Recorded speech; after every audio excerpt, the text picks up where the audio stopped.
welcome everybody. So, you can all hear me okay? Excellent, thank you. I want to start out by thanking you. A lot of times we do this at the end, but I want to make sure we let you know that we're happy you're here. There's a lot of options. There's plenty of rooms to go to tonight, plenty of things to see, plenty of people to talk to, and you chose this section, so thank you. This is, I think, my third or fourth CypherCon. Really happy to be here. Welcome to Mastering Metasploit, Advanced Techniques and Demos. I got some good news and bad news. The good news is we are talking about Metasploit. Bad news is I'm not sure how much advanced techniques we're going to get into. We only have an hour. It's a pretty complicated and long and involved topic. We want to get people started. How many people have some background with Metasploit here? That's what I was thinking. Okay, so I'm not sure how much you're going to learn. Hopefully you'll learn a lot. Hopefully you get some ideas from us, but I'm hoping you can contribute as well, right? That's part of the value of this whole event, and this presentation is it's very collaborative. My favorite shows are the ones I go to where I get interaction from the audience, where people tell me I'm wrong, right? Where people offer up stuff. This is really, why we do these events. That's why we network. That's why we don't watch all this stuff on YouTube, right? We want to be able to talk with people. Please don't do bad things with what you learn here, right? There's a lot of powerful skills in this room, a lot of incredibly talented people in this room. We can do some pretty scary things if we chose to. Please don't, right? Especially with powerful tools like Metasploit. So this means you. You know who I'm talking to. All right. I'm gonna do. Here's the agenda today. Introduction. We'll introduce ourselves and then talk about what we do. Understanding Metasploit, about 10 minutes. So that's kind of the intro to, for those who haven't seen Metasploit, sounds like most people here have. Again, any comments you can offer during our presentation are very welcome and encouraged. We're going to talk about setting up for success. If you don't have a Metasploit environment set up today, I'm going to show you how I did this in really a few hours. I start with a clean slate. We'll get into that. And then we'll talk about interactive demos. Introductions. So my name is Randy Lee. You guys familiar with Veeam? Excellent. I work for Veeam. Some of you, if you're local, well, I'm an enterprise guy now, right? But if you have questions on Veeam, see me after. I am not the cybersecurity guy. That's why it's crossed off. The reason why I'm doing this, the reason why I got into this is very simple. Every day, every hour of every day, I get contact from people. Hey, how do I protect myself from ransomware? I had this situation happen. I don't know what to do. What about this? Help me, architect my environment. Like anything else, you can have a very well-architected Veeam environment or one that is not and susceptible to, really, really bad things. My favorite is when I get like a 9 a.m. phone call on a Monday, a hypothetical situation that has a lot of specifics. Let's just say at 3:15 in the morning, this happened. What would I do? Okay, right? So my focus is on data protection, right, and data recovery. That's what I've been focusing my career on. All that being said, I really wanted to understand the world of cyber, right? How this stuff's happening. Why is C with so much frequency, right? I'm going to come back to the Sun Tzu stuff momentarily, but really my focus is not cybersecurity as much as data protection and recovery, which I'll argue should be a part of everyone's cybersecurity plan anyway. So if you want to introduce yourself, Hudson. Hi, my name's Hudson C. I'm a student at UW-Milwaukee. I'm a senior in the computer science program. I came to CypherCon last year, fell in love, had a great time, and I've started to do some cybersecurity projects in my off time, and it brought me back here today. So I'm glad he's here. He's helping me out in many ways. So I do want to do a little shameless self-promotion, a little plug for an organization I co-founded. It's actually myself and a retired lieutenant colonel in the Air Force. I know we have one Air Force veteran here at least, all right? It's the Wisconsin Cyber Education Support Network. So the idea is to, let's say, pay it forward, right? I've been blessed with a very fortunate career. We formed the Wisconsin Cyber Education Support Network as a nonprofit. We are teaching kids cybersecurity this summer. It's going to be, we're saying high school, but it could be high school or ambitious middle schoolers. We are very fortunate that Marquette University has committed to our program, to this program. The most important thing that I want to share is that it is free for kids. We are working with the United States Naval Sea Cadets. We're working with the Civil Air Patrol, which is affiliated with the Air Force. More importantly, we're getting underrepresented kids into cyber and seeing opportunities that they may not have otherwise had. It's at Marquette, right? That makes it more available for people that may not be able to get to other locations. If you have an interest in finding out more about the program, please let me know. If you want to volunteer for the program, fantastic. It's a lot of fun to see those lights turn on, right? I'll give you a quick story. I also taught a programming merit badge for the Boy Scouts about a month ago. There was an 11-year-old kid sat in the front row. He goes, Mr. Lee, is it okay if I do a denial of service attack on the university? No, you're 11. You shouldn't even know what this is, and please don't do this, and I'm going to be watching you. But the fact that he had that excitement, that kid's going to be going places. It's fun to see. So please see me after or just go to our website. I'm very excited. We just had 16 kids from Upward Bound. If you're familiar with the program, you know about the background there. Very excited to have them on board. So understanding Metasploit. But before I do that, I want to just do 2 slides on a presentation I did about 3 weeks ago in Chicago. Sun Tzu's, you guys, Sun Tzu familiar? Excellent. And obviously you're familiar with cybersecurity, right? So I did a presentation. It went very well. It was aligning Sun Tzu's Art of War, right? Those principles, which are several thousand years old, right, at this point, and the principles of cybersecurity. This was done to executives, the executive level, right? Too often we get into the weeds. We start talking about things that don't necessarily resonate well with leadership in the organization and doesn't allow that attention to cybersecurity to happen. So I did an Art of War presentation with it. It actually went very well. I got a lot of compliments about it. But the idea is to understand both the enemy and your own vulnerabilities, right? Keyword there being vulnerabilities. Clearly we see that with Metasploit and other cyber tools, right? We look for vulnerabilities as good guy hackers, right? The element of surprise and the importance of reconnaissance. Our days aren't really over. There's no day off really with cybersecurity. Hopefully you have a good work-life balance. That being said, right? Attacks rarely happen when you come in on a Monday morning. Usually it's when you're trying to enjoy your vacation. Preventing attacks through robust events and proactive threat hunting. In other words, knowing your own weaknesses. Right, Metasploit falls right into that. Testing my own environment.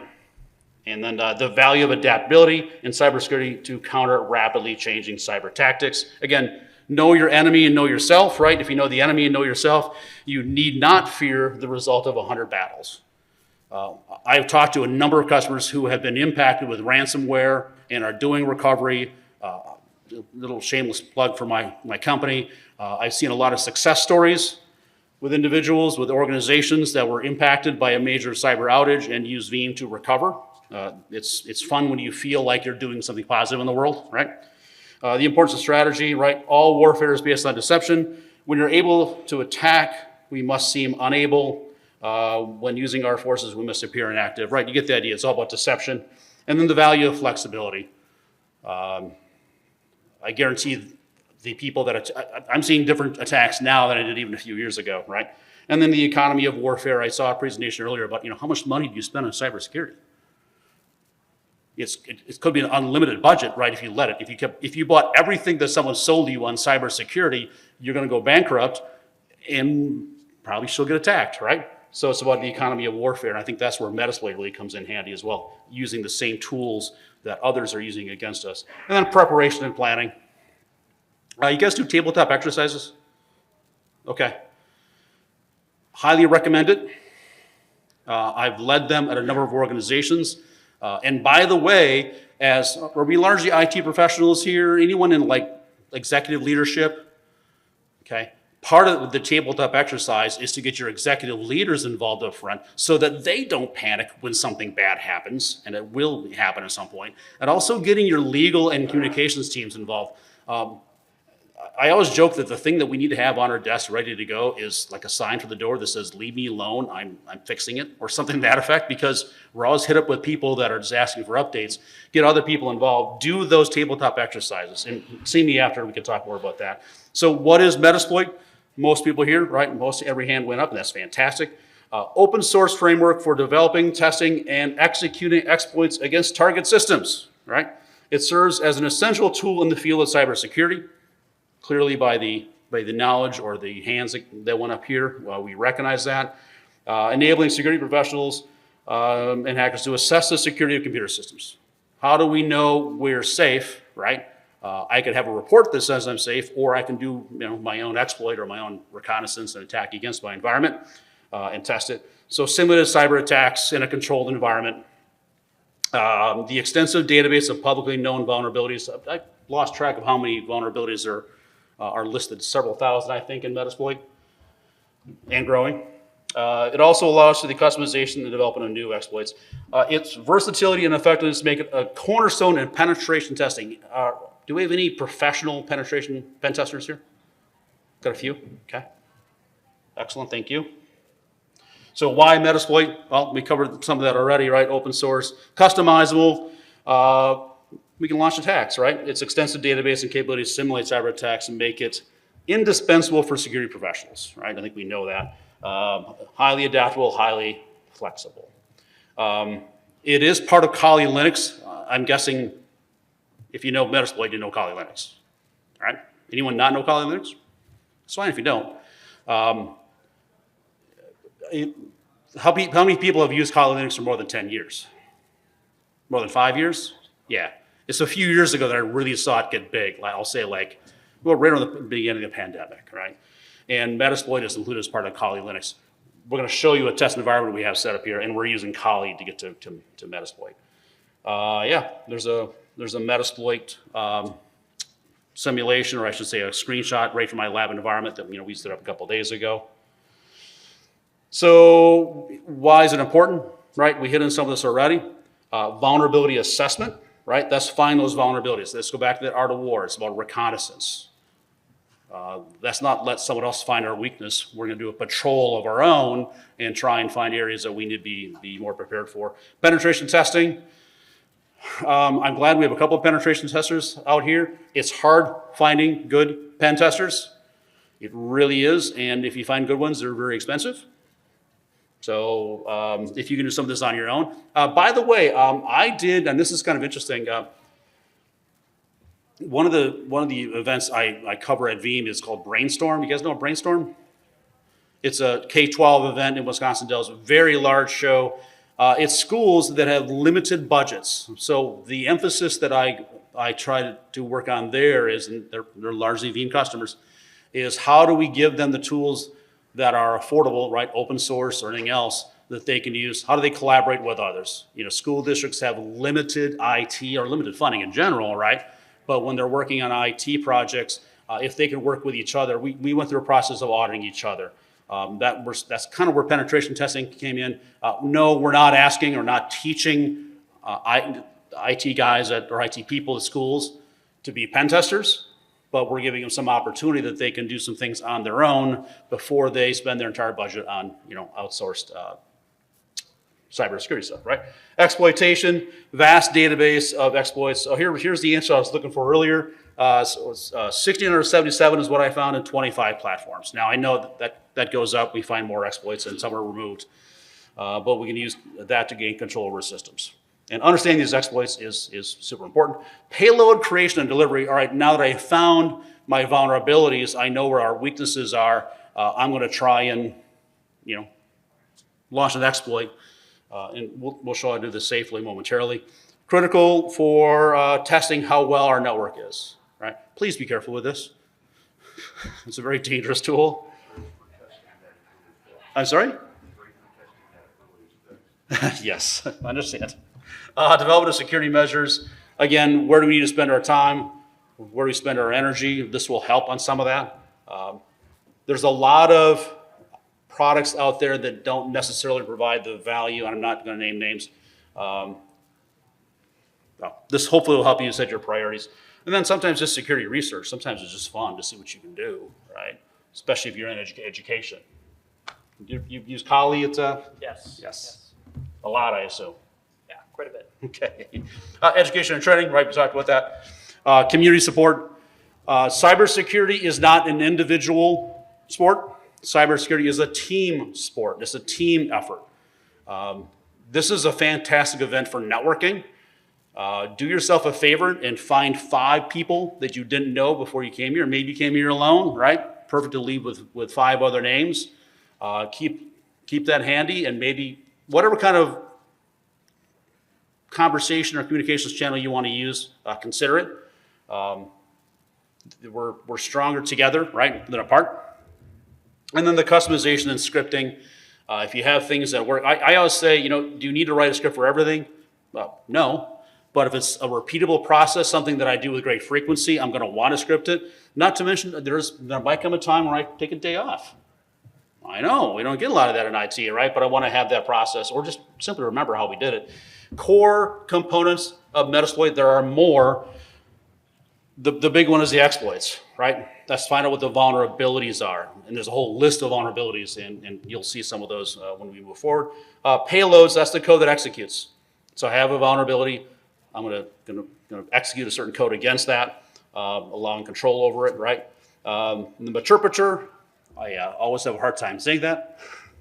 Advanced payload providing interactive shell to control compromised systems. So having worked in the arena that I've worked at, having seen some of these, let me give you one, this is one of my favorite stories. I have maybe 1,000 of these, and I'm not kidding. I was talking to a customer. This is a post-event call. I'm very happy he called me and informed me. They had a situation where the receptionist at the organization downloaded a PDF from a vendor. Sure looked like a PDF from a vendor. It wasn't. Nothing happened, right? But don't worry, that receptionist has no access to the systems. Shouldn't matter, right? The worst case scenarios, this individual, this receptionist machine gets infected. A domain admin had recently logged into that desktop. So now they have domain cached, right, domain admin credentials, and started going after the entire network. And they were very successful. Where they weren't successful, and this is where I'm going to pat myself on the back a little bit, or I should say, we're all going to take team credit for this. Their backups were immutable. So despite the best efforts of the attacker to delete the backups, one of the first targets of hacks, of ransomware attacks, is backups. They want to delete or remove your parachute or your reserve parachute, right, before they encrypt your data. I can get into that conversation if you like, but immutability is key. The net of this is as brutal as the attack was, immutability was in play. They're able to recover. They had an instant response plan. You guys have instant response plans, by the way, IRPs? Excellent. Are they in writing? Okay, excellent. Thank you for that. Because it's hard to make decisions at 2 a.m, but trust me. I would like to see that, please. And I'll buy you something at the bar for your efforts. Excellent. Thank you. I like that. Where was I going with this? Oh, they execute their instant response plan or back up and running. Now, you could argue, would Metasploit have helped in this situation? I don't know. They did change their policy around domain admins logging to PCs, right? That's a conversation for a different day. And then we have modules, which are scripts and tools within Metasploit. So let's talk about exploits, right? Pieces of code designed to take advantage of a software vulnerability. What software has vulnerability? All. Thank you very much for playing along. In order to gain control over a system or network, each exploit targets a specific vulnerability, and keeping up with that is nearly impossible. How do you keep up with vulnerabilities, by the way? Anyone? Because it's not easy, right? I get these lists emailed to me, and it's kind of noise at some point because there's so much. It can be used to deliver a payload. So here's an example, right? Internal blue, it's a very common example you see when you look at Metasploit tools, right? one of the more infamous exploits. Targets a vulnerability in Microsoft's implementation of the SMB protocol. Don't tell me start on the SMB protocol. This exploit was leveraged as part of the WannaCry. Anyone affected by a WannaCry? There was a lot of them, right? Another example, right? This is the Net API, right? 067. This has to do with the configure worm, right? So another one that was pretty popular. Another example of an exploit. This is an Apache-related one. The remote code execution. There's a CVE on it. Targets a vulnerability in Apache. So again, there's 3 examples out of thousands. My point is there are a lot out there. Let's talk about payloads. So I have my vulnerability. I'm not going to deliver my payload. It's code that runs on a system after exploitation has occurred. Types of payloads include reverse shells, right? I'm having people come back. Maybe I have a firewall, right? So a reverse shell is a good way to help in those, or as an attacker to get around firewalls. Bind shells, right? Open a command prompt and exploited systems. We're going to try and show some of that if we can. Various actions, right? Adding users, stealing data. So one thing that my organization does is we protect Active Directory. And oh my goodness, some of the stuff I've seen with Active Directory, and we will do differential searches on Active Directory. So if we see something unusual between like last night's backup and today, we can take immediate action. Credential stuff, right? Interpreter payloads, right? Advanced payloads for in-memory execution. Why is it in memory? So there's no tail. Absolutely. Harder to find. I'm not looking for, you guys use Yara? You guys familiar with Yara? Incredibly powerful tool. I did a Yara workshop a few weeks ago, and it was very well attended. Yara looks at files. This is not a file. This is right in memory. Examples include, right, the reverse TCP for Windows and Linux, right? Again, it's that reverse connection we talked about before. Shell payloads, right? Basic payloads are going to open a command shell on the target. Just go out to do some YouTube videos and look at Metasploit and remote command shell. It is scary. It is terrifying how quickly that can be done. For Linux systems, right? You get the whole idea about opening up a shell. And then bind shell payloads. I'm not real familiar with that, but it's, listening for incoming connections and target systems, right? Again, that's shell access. So those are just some payloads. Web payloads, a little different on how you attack those or how you use that with Metasploit. There's some examples here for PHP and Java, right? Staged versus staged lists. Am I launching the attack all at one time, or am I doing it in various stages? I'm going to do a step A, and then I'm going to wait and then do step B and step C, right? Variety of ways to do that with Metasploit, which is, again, every attack can be a little bit different, right? Interpreter, right, a powerful and dynamic payload that provides an attacker with extensive control over a system, right? We see a trend here. Operates in memory, leaving a minimal footprint, right? Like we mentioned before. Advanced features like manipulation system, exploration, and capturing keystrokes. Interesting indeed. File manipulation, right? I can do downloads, I can do uploads. If I want to get a file up to a system or down from a system, fantastic way to do it. I'm not encouraging it, I'm just saying it's a fantastic way to do it. Trivia time. There's a cocktail of your choosing for this one. Star Trek II fans? Okay, all right. In Star Trek II, and this is Metasploit related, by the way. I'm not just throwing random Star Trek stuff out. Star Trek II, The Wrath of Khan. What is the USS Reliance command console prefix? Oh, there's a cocktail in this one. Oh, I thought someone would get it. 16309? Nobody? Oh, I thought this was the audience for it. I'll buy you a drink. My favorite Star Trek scene ever. But my point is Metasploit related in that you're able to have command and control over somebody else's console and take action. If this is not a science fiction version of a Metasploit reverse execution, right? Nothing is. It's a perfect example. 16309. I'm going to ask someone later out there, and you got to tell me. Go over and watch Star Trek, everybody. Interpreter, right? A powerful and dynamic payload. Again, we've seen some of this, a little bit of repeat. Operates in memory. System information gathering, where I can use Interpreter to collect detailed information on the target. It's probably one of the first things I'm going to do. Yes, Nmap will do that too. As a matter of fact, before I do anything with Metasploit, I'm probably going to do Nmap. Why Nmap? It's fast, and it's very configurable. Maybe this speaks to my personality. I have an Nmap poster on my wall. Am I the only one? Does that speak something to, you know? My wife doesn't like all my office. I totally get it. But no, Nmap is what would you probably use first before you start doing your Metasploit attack, but you get the idea. And that command is, you know, sysinfo. Let's talk about some modules, right? Exploit modules are the actual exploit themselves, right? I found my vulnerability, I'm taking advantage of it. I have scanners, I have fuzzers. I don't know what a fuzzer is. Anyone want to tell me what a fuzzer is? Something that exercises programming ways never been tested. Okay.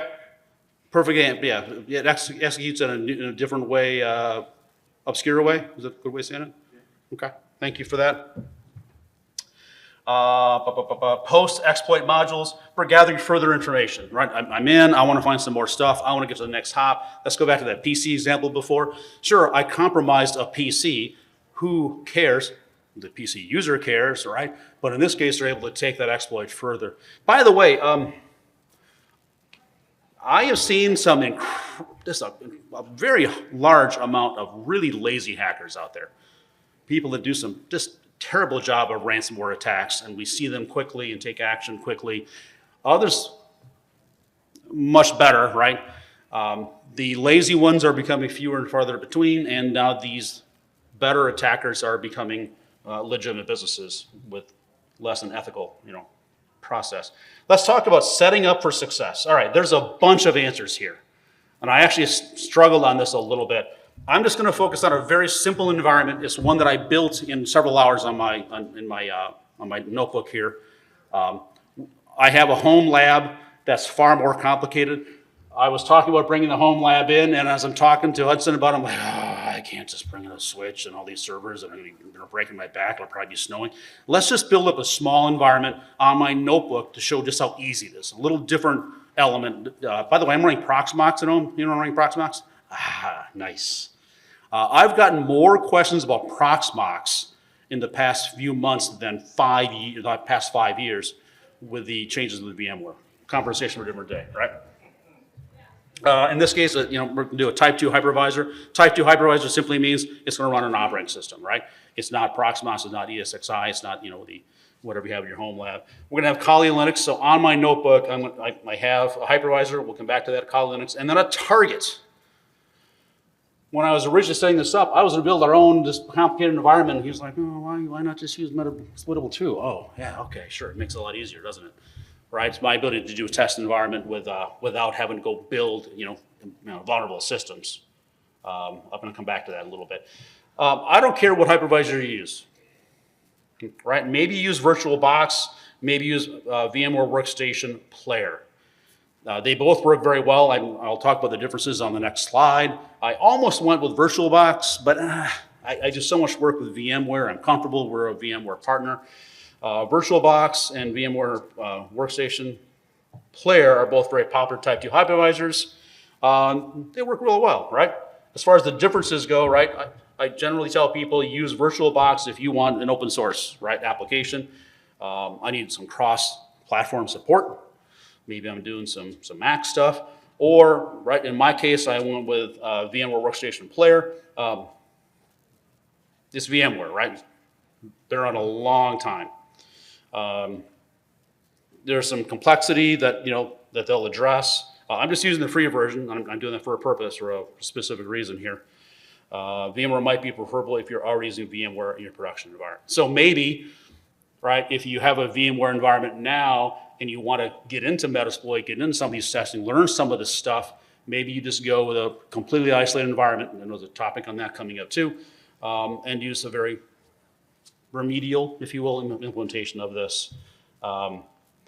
This is a screenshot I took this morning.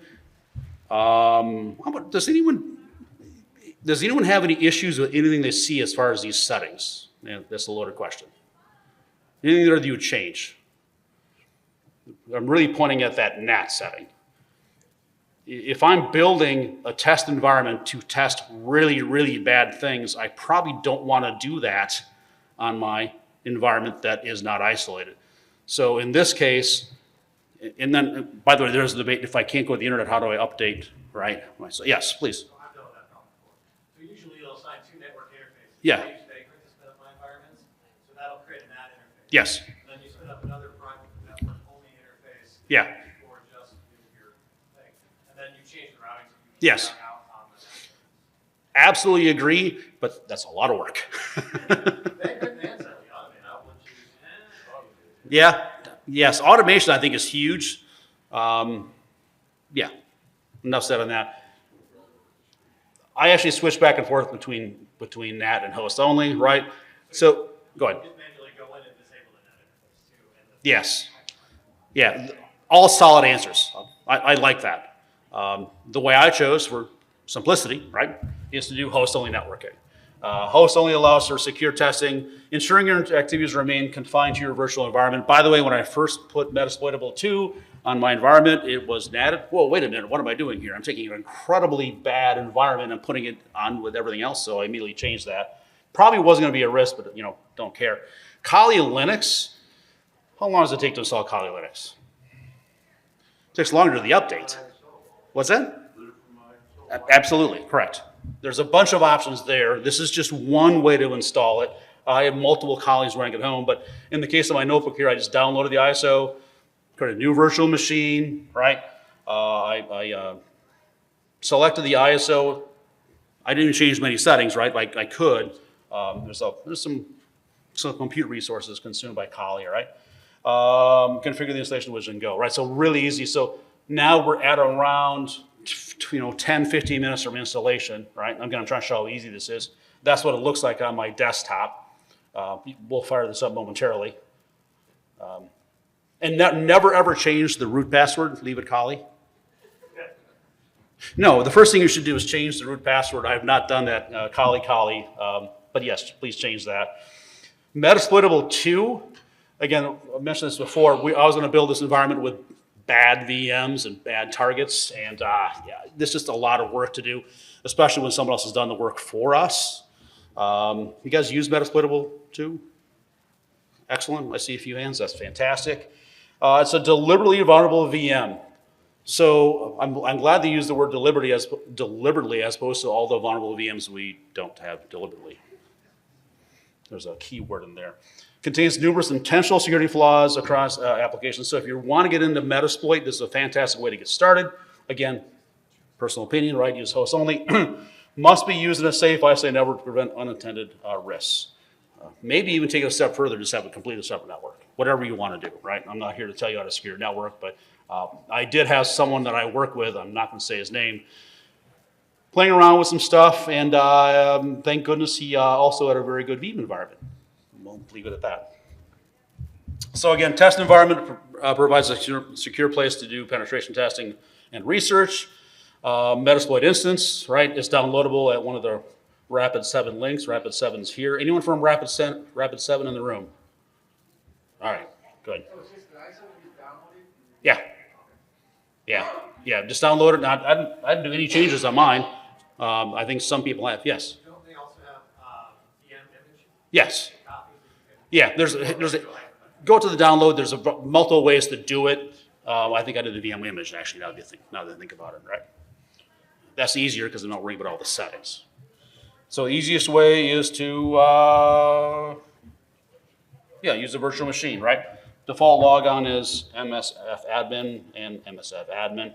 That's what it looks like in my environment. Pay particular attention to the never expose this to regular environment.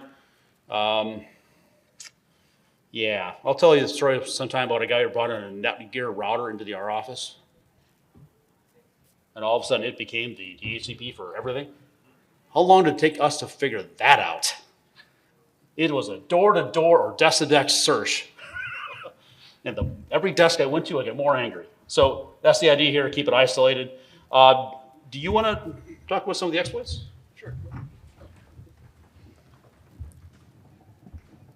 So the first exploit we were running was MS0-067, and this is a an exploit that targets vulnerability in the Windows Server on Windows XP, and it allows it for a remote execution, and its notable use is for spreading the configure worm. And so we just have a script up here, the very basic script, and Metasploit makes it very easy to run scripts, but even running them individually, there's only a couple lines that you really need to update. Notably at the bottom of the page, there's 6 lines there, and that's all it takes. The second exploit, MS 17-010, security update released by Microsoft. These were exploited by a WannaCry ransomware attack in May, and it corrected several issues, but at one point in time, this was a very devastating attack, and this is even an easier one. This is mainly the bottom 6 lines of the last one. Can you walk through some of the lines? Yeah, I will. Thank you. Going forward, Thank we're going to pull up an environment here. And then the last one was a backdoor target, specifically on version 2.3.4. So I'm going to go ahead and pull up our environment here.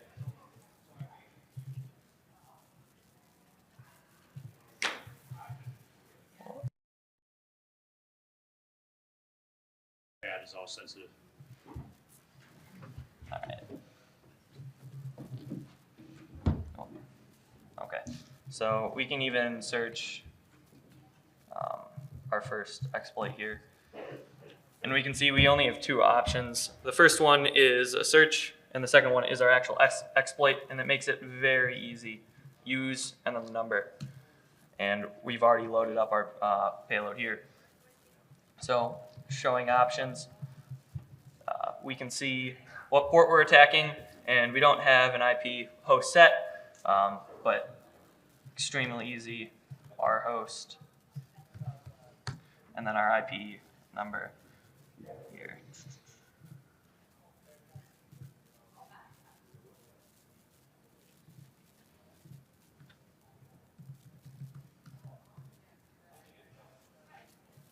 Oh, come on.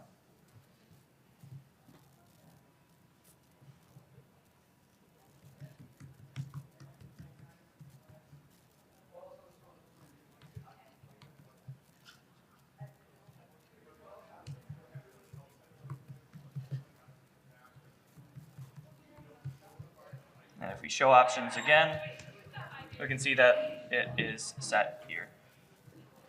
And unfortunately, our target does not exist, but we can simply hit run, and we can see it try to execute here. So the target would just be Metasploit 2 in this case, whatever version we should be running. So it makes it very easy to try new attacks, and paired with Nmap, you can find a lot of vulnerabilities, but we can search something even more common. We should get quite a few more results there. So these are all Windows attacks or scans that you can run within Metasploit. I have a trivia question, by the way. How do you secure a Windows server? I was going to say replace with Linux, but I like turning off too. You do that quicker. I guess. So Metasploit makes it very, very easy to find attacks on unprepared servers. Okay. You want to bring up some of the scripts we have? Yeah. There should be a notepad file down there. There we go. Well, no. Well, there we are. The next tab, yep. Yeah, so these are just a couple sample hosts that we created, 6 lines apiece, each one different exploit, some backdoors, other ones are payload. The last one there is a interpreter payload with reverse HTTPS. So the basic process is you search for the exploit in mind. Well, you do your recon right with Nmap. Right. And Nmap for recon, Yep. and then using Metasploit for delivering payloads. And with Nmap, you'll find out what the target system is. You look at the operating system. So now you know you have narrowed down a little bit further. Now you can start using Metasploit to go after. You have a list of exploits, right? Right. And to your point earlier, right? Automate, right? Script everything, so you're not having to repeat this process all the time. Yep. Test after, What's that? Sorry. so you can prove that. Yes. Yeah. Correct. Yep. Or when you get old and like me and you can't remember what you did last time, you gotta have it all written down, right? The other nice thing about Nmap 2.2 is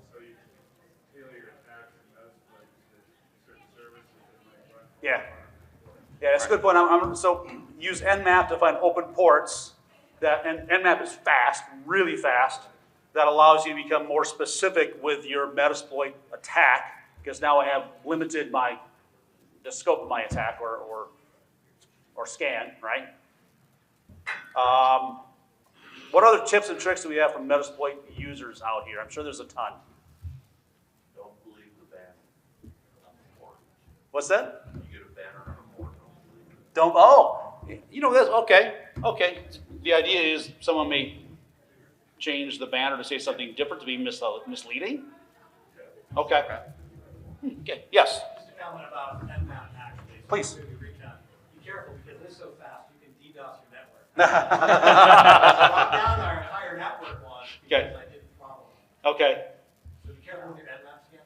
I was talking to a pen tester who was hired to do a penetration test against a hospital and did something very similar along those lines. So make sure you have the authority and awareness of what you're doing. Free car. What's that? To get out, yes. To get out of deal free. Yeah. You gotta have that document. Yeah. We got about 15 minutes yet. Who's got some good Metasploit stories they could share with the class? Any other tips and tricks that you see? Because I go back and forth on, yes, please. Make sure you have management bought-in, so when the web development team complains that you tipped over their server. Yes. When you're doing the mandatory scans, that their whining doesn't get you fired. So I would recommend having what I called a laminator. A laminator is when the CIO, I was mid-level management in healthcare and financial services, I would tell my CIO something. We have a huge risk, we have a huge problem, something bad's gonna happen. When they took no action, I would get that in email, I'd print it, and I'd laminate it. Here's my file of laminations. It would make him so angry, but I guarantee you, action happened after I laminated something. So have a laminator, especially if you are in the position of risk, right? And my boss happened to be the security there. Okay. He said, "Darn, you're lucky that we found it." He turned it right over on. Yeah. Yes. Yeah, that's a good point. So were you in infrastructure? And you work for security? Information security. Okay. I've worked my way through the hardware up in. So I've seen a lot of security teams, how do I say this carefully? Have a somewhat adversarial relationship with the infrastructure team, right? If that's the right way of saying it. So if you have that relationship, right, where there's a trust, communications, extremely important. Yeah, the network team liked it when I would help them out because I had all the snort sensors. And no Yeah. diagnostics. That could be a whole hour-long conversation in itself around snort. So, yes. Even if Metasploit doesn't have the exploit you're looking for, it's still really nice to catch your session in the interpreter so that you can get tag completion. Okay. Very good point. Yes. I don't know if this is necessarily the platform for it, but for those of us who kind of do in terms of wanting to set up their own home lab. Yes. That may not have the experience and know-how. Yep. Can you recommend resources or books or documents that help a person new to setting up a lab to do these kind of? So you're saying someone like me without a lot of experience on this, which is literally what I just did when I set this up. There's a reason why I'm doing this. I'm trying to expand my knowledge. So again, I think the quick, easy list we had together, right? Find a good hypervisor, right? Whatever we want to use, and just use the pre-built systems. How we're going to save your security, right? Host-only mode or whatever you want to do. Actually, back first. Yes. YouTube University is a great place to Yes. do that. Yeah, so when my friends ask me what I do for a living, I tell them I watch YouTube videos and then I claim the knowledge as my own.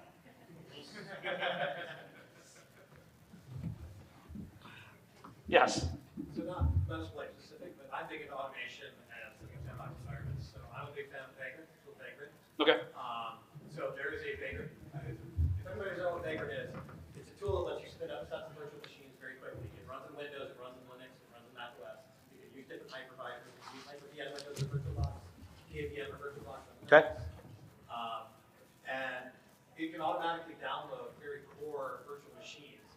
there's actually a Kali Linux Vagrant base box. So if you learn how to use the Vagrant tool, you can run a command and it'll spin up a Kali Linux box automatically. Okay. I also just looked, and there is a VirtualBox Vagrant base box for Metasploitable 2. Okay, There's fantastic. Metasploitable 3. And so you can actually have this, it's basically a configuration file. You run a command Vagrant up, and it'll spin up the machines you specify. And it can spin up Kali Linux, Okay. Metasploitable, and all that. So it's a way to very easily spin up the sandbox environment, and then tear it down and build it back up again. Fantastic. So going back to what I said earlier, find 5 people that you didn't know when you came here and network and find out tips like that. If you have questions on data protection, on data recovery, data replication, that's really my area of expertise. Happy to talk to you about whatever solution you have, whether it be Veeam or something else. I'll give you, well, I'm oftentimes asked what data retention schedules customers should have. It's a very touchy issue, it's a legal issue, but I have found ways to help people. Get your legal teams involved. If you want to talk to me about that afterwards, that's fine. Happy to help. Yes? So you're mentioning about immutable backups. Yes. Have your CIO call that company and demand immutable backups. Absolutely agree. Say, I completely agree. Wasabi told them to get back. Yes. I'm glad you brought up Wasabi because I've seen that actually happen. Customer called Wasabi and said, "But I love this. This was." A lot of times when people ask me questions, I need to give, a variety of answers in return. One time I was asked a question and the answer was really easy. The security team at an organization asked me, Randy, how do I delete my immutable backups and start over? Rarely can I give them a specific, defined, you can't answer, and there's no way around it. Unless you own your own immutability solution, in which case you could. What's that? Physical access. Yes, correct. Correct. Yeah, but I'm not going to cover that, but yes, I'm talking more on the cloud side, right, by the way. I also had a customer once set up 90 days of immutability for a 30-day retention. Yeah, that didn't work so well. Happy to have those conversations. I believe that data protection, data recovery are inherently baked into security. Security teams don't always believe that. Security teams, while that's just backed up as something completely separate, I completely disagree with that. It needs to be hand in hand and working tightly together. I have an easy time getting into conversations with infrastructure people and network people. I have a harder time talking to security people. Once we get that language going, it goes very well and there's more collaboration. So, other comments? We have a few minutes left. Yes. If you're asked to do some internal pen testing, right? You're not a contractor. Yes. You're asked to do some internal stuff, and you're using Nmap Yes. or any of these tools. They usually have switches that tell you how fast you can do it. And if you're not wanting to get caught internally, you're really wanting to test your people, don't do it fast. Because if you have internal security controls, they'll be like, why is this thing scanning all my ports in a matter of a few seconds? Okay, so let's talk about encryption on that front and ransomware. We have a lot of tools in place, whether it be my own company or other companies, that will note trends. I'll give you one example. There's an alert that I've seen, is something we have in our product. We will look when CPUs get real hot and you get unusual workloads. And by that I mean a 50-50 read-write workload. I'm reading all my data, I'm writing all my data, and my CPUs are going off the charts. That's an unusual workload that sounds a lot like ransomware to me, right? So, and by the way, I had a customer once tell me, hey, I keep getting these ransomware alerts, so I need to be concerned. Yes, what's going on? They were encrypting data correctly in their environment, and we caught it. So I'm happy we saw that. I'm happy we were able to help them. What I'm seeing now, though, with ransomware attacks, it's getting harder. They only encrypt part of the stuff, right? Because we're able to catch and see trends and see activity, detect this stuff happening on a mass scale. If it's only happening, on different pockets, that information is still probably inaccessible because I can't encrypt part of a file and read it. I can't read part of an encrypted file, if I said that correctly. So there's things like that too, right? We got a few more minutes left. Any last minute questions? Otherwise, we can take this offline as well. Thank you, everyone. Much appreciated. I love the input. Make 5 friends today.